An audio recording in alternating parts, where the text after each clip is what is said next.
नमस्कार तीसरे दिन होती है माँ चंद्रघंटा की आराधना। जानिए पूजा विधि और कथा। हम आगे बढ़े उसके पहले हमारे इस YouTube चैनल को सब्सक्राइब जरूर करें। नवरात्र के तीसरे दिन माँ दुर्गा का स्वरूप देवी चंद्रघंटा की आराधना की जाती है। माँ दुर्गा के इस अवतार की पूजा वैष्णो देवी में की जाती है। माँ चंद्रघंटा की आराधना और साधना करने से मन को असीम शांति प्राप्त होती है और इनकी साधना करने से जातक का मन मणिपुर चक्र में प्रविष्ट होता है। माँ चंद्रघंटा की आराधना करने से भक्तों में वीरता और निर्भयता के साथ साथ सौम्यता और विनम्रता आती है। माँ चंद्रघंटा व्यक्ति के मन पर स्वामित्व रखती हैं और मन में चल रही दुविधा को दूर करती है। देवी माँ चंद्रघंटा मंत्र चंद्रघंटाय नमः फूल पीला गुड़हल का फूल रंग पीला माँ चंद्रघंटा का स्वरूप। माँ चंद्रघंटा के मस्तक पर घंटे के आकार का आधा चंद्र है, इसी वजह से इन्हें चंद्रघंटा कहा गया है। माता के शरीर का रंग सोने के समान है और इनकी भक्ति से सभी देवगण, संत और भक्त जन के मन को संतोष प्राप्त होता है। माँ चंद्रघंटा का प्रिय वाहन सिंह है और ये अपने 10 हाथों में खड़क, तलवार, ढाल, गदा, त्रिशूल, चक्र, धनुष लिए हुए हैं। माँ चंद्रघंटा की कथा। पौराणिक कथाओं के अनुसार प्राचीन समय में देवताओं और असुरों के बीच बहुत लंबे समय तक युद्ध चला। देवताओं के स्वामी भगवान इंद्र थे और असुरों का स्वामी महिषासुर था।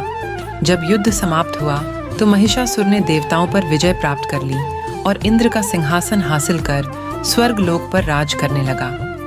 महिषासुर के आतंक के कारण सभी देवता गण परेशान हो गए थे और इस समस्या का हल निकालने के लिए वे देवाधिदेव महादेव, ब्रह्मा और विष्णु के पास गए। सभी देवताओं ने त्रिदेव को बताया कि राक्षस महिषासुर ने इंद्र, चंद्र, सूर्य, वायु और अन्य सभी देवताओं के अधिकार छीन लिए हैं और इन्हें बंधक बनाकर स्वर्ग लोक में रखा है।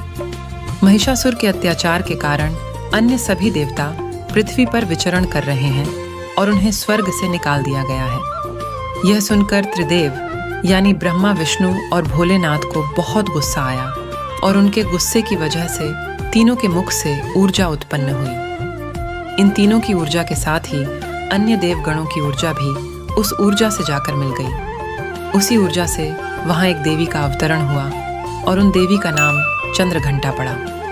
भगवान महादेव ने माँ चंद्रघंटा को त्रिशूल और भगवान विष्णु ने उन्हें चक्र प्रदान किया।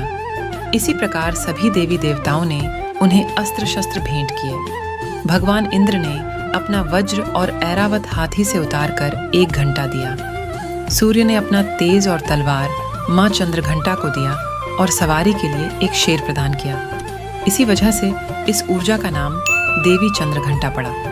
देवी चंद्रघंटा ने ही महिषासुर का वध किया था। जब देवी चंद्रघंटा महिषासुर के समक्ष आई तो वह समझ गया था कि अब उसका काल यानी मृत्यु आ गई है।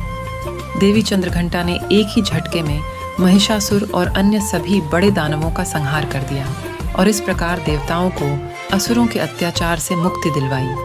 देवी चंद्रघंटा की पूजा विधि नवरात्रों में सुबह जल्दी नहाकर माँ चंद्रघंटा का स्मरण करें और उन्हें प्रणाम करें। इसके बाद माँ को स्नान कराएं। स्नान कराने के लिए कलश में शुद्ध जल भर लें और उसमें थोड़ा सा गंगा जल मिलाएं। साथ ही कलश में चावल, सिक्का और सुपारी डाल दें। इस जल से माँ को स्नान कराएं।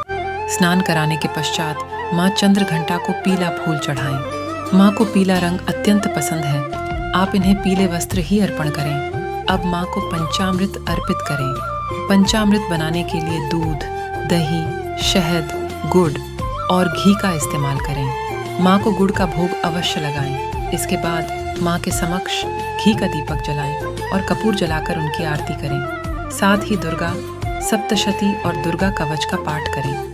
माँ चंद्रघंटा की आराधना करने से नौकरी, बिजनेस और कैरियर में आने वाले सभी परेशानियाँ दूर हो जाती हैं। हमारे द्वारा दिए जानकारी अच्छी लगी हो तो हमारे इस YouTube चैनल को सब्सक्राइब ज़रूर करें। धन्यवाद।